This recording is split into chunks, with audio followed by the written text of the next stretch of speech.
गृहस्थी के सूत्र, रिश्तों की मर्यादा, अतिथि व्यवहार और गोपालन का ज्ञान सप्तर्षियों में से महर्षि कव का उत्तम योगदान है। सप्तर्षियों में कव ऋषि का नाम बेहद सम्मान से लिया जाता है क्योंकि उन्होंने उस सामाजिक व्यवस्था की नींव रखी जिसका पालन आज भी भारतीय समाज में प्रतिदिन होता है। आज भारतीय समाज में रिश्तों, अधिकारों, कर्तव्यों का जो स्वरूप है वह महर्षि कव की देन है। आज शायद सुनने में यह बात बेहद सामान्य लगे, लेकिन जरा कल्पना करिए उस प्राथमिक युग की, जब कोई व्यवस्था नहीं थी। तब समाज और परिवार के हर अंग के अधिकारों और कर्तव्यों की सबसे उत्तम व्यवस्था करना कितने बड़े संकल्प का कार्य होगा। घर गृहस्थी चलाने के लिए आवश्यक सूत्र, संबंधों को निभाने के लिए बनाए गए उपदेश, रिश्तों की मर्यादा, उसके अपवाद और सीमाएं, अतिथियों से व्यवहार, कव ऋषि की ऐसी देन है जो भारतीय भूमंडल के ज्यादातर हिस्सों में अभी ज्यों की त्यों मिलती है।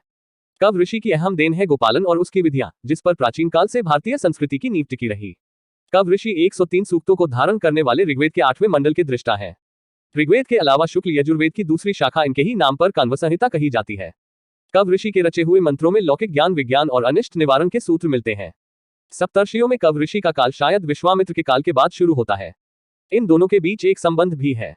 इसकी एक सुंदर कथा है, आइए उसे देखते हैं। ऋषि विश्वामित्र ने घोर तप करके ब्रह्मा जी को प्रसन्न किया और उनसे ऋषित्व का वरदान मांगा। ब्रह्मा जी से उन्हें ब्रह्मर्षि के पद की आशा थी, पर ब्रह्मा ने उन्हें राजर्षि ही बनाया।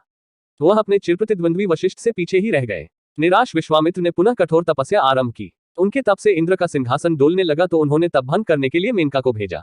मेनका ने अपने सौंदर्य से विश्वामित्र को विचलित कर दिया और उनसे विवाह कर लिया। ऋषि का तप भंग हो गया। विश्वामित्र और मेनका के विवाह से शकुंतला उत्पन्न हुई, जिसे भरतवंश की जननी होने का सौभाग्य प्राप्त किया। लेकिन इस कन्या शकुंतला का जन्म बहुत ही विपरीत परिस्थितियों में हुआ था। उसकी माता मेनका नवजात शकुंतला का त्याग करके स्वर्ग के लिए प्रस्थान कर चुकी थी और पिता विश्वामित्र तप भंग से दुखी और उदासीन होकर वन में चले गए। शिशु शकुंतला घने जंगल में अकेली रो रही थी। जंगल के पक्षियों को उस बच्ची पर दया आ गई। उन्होंने अपने पंख फैलाकर उसे धूप से बचाया और उसकी रक्षा की। भूख से बिलख रही शकुंतला को अपनी चोंच में भरकर आहार भी दिया। ऋषि कव ने इस दृश्य को देखा तो अपने अंतर्ज्ञान से जान लिया कि यह बालिका साधारण नहीं है। शकुन के संरक्षण में रही बालिका का नाम उन्होंने दिया शकुंतला। शकुंतला को उन्होंने बेहद प्यार से अपनी बेटी की तरह पाला। बालिका शकुंतला को कव ऋषि का सान्निध्य उसके व्यसक होने तक मिला, जिन्होंने शकुंतला को कभी मां और बाप की कमी महसूस नहीं होने दी। बाद में शकुंतला का विवाह राजा दुष्यंत से हुआ और भारतीय संस्कृति को दुष्यंत शकुंतला की कहानी मिली, जिसे महाकवि कालिदास की लेखनी ने अमर कर दिया। महाकवि कालिदास ने अपने अभिज्ञान शाकुंतलम में महर्षि कव के तपोवन, उनके आश्रम प्रदेश तथा उनके धर्माचरण का जो उज्ज्वल एवं उदात्त चरित्र प्रस्तुत किया है वह कहीं और नहीं मिलता है। दुष्यंत से विवाह करके ऋषि कव ने अपनी पुत्री शकुंतला को उत्तम उपदेश दिया।